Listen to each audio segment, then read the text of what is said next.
बुद्ध भगवान एक गांव में उपदेश दे रहे थे। उन्होंने कहा कि हर किसी को धरती माता की तरह सहनशील तथा क्षमाशील होना चाहिए। क्रोध ऐसी आग है जिसमें क्रोध करने वाला दूसरों को जलाएगा तथा खुद भी जल जाएगा।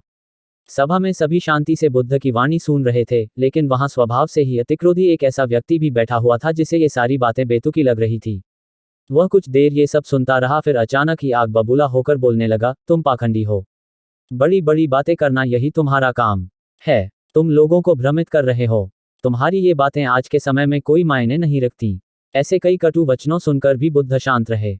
अपनी बातों से ना तो वह दुखी हुए, ना ही कोई प्रतिक्रिया की। ये देखकर वह व्यक्ति और भी क्रोधित हो गया और उसने बुद्ध के मुंह पर थूककर वहां से चला गया।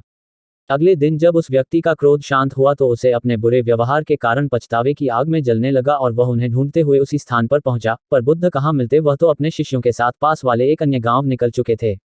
व्यक्ति ने बुद्ध के बारे में लोगों से पूछा और ढूंढते ढूंढते जहां बुद्ध प्रवचन दे रहे थे वहां पहुंच गया। उन्हें देखते ही वह उनके चरणों में गिर पड़ा और बोला, मुझे क्षमा कीजिए प्रभु। बुद्ध ने पूछा, कौन हो भाई? तुम्हें क्या हुआ है? क्यों क्षमा मांग रहे हो? उसने कहा, क्या आप भूल गए? मैं वही हूं जिसने कल आपके साथ बहुत बुरा व्यवहार किया था।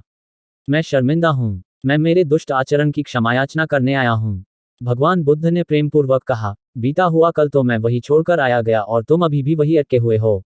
तुम्हें अपनी गलती का आभास हो गया, तुमने पश्चाताप कर लिया, तुम निर्मल हो चुके हो, अब तुम आज में प्रवेश करो।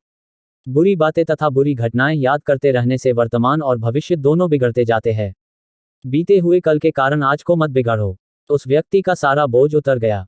उसने भगवान बुद्ध के चरणों में पड़कर क्रोध त्याग का तथा क्षमाशीलता का संकल्प लिया। बुद्ध ने उसके मस्तिष्क पर आशीष का हाथ रखा। उस दिन से उसमें परिवर्तन आ गया और उसके जीवन में सत्य, प्रेम व करुणा की धारा बहने लगी। मित्रों, बहुत बार हम भूत में की गई किसी गलती के बारे में सोचकर बार बार दुखी होते और खुद को कोसते हैं। हमें ऐसा कभी नहीं करना चाहिए। गलती का बोध हो जाने पर हमें उसे कभी ना दोहराने का संकल्प लेना चाहिए और एक नई ऊर्जा के साथ वर्तमान को सुदृढ़ बनाना चाहिए। Thanks for listening. For more stories, please like, share and subscribe.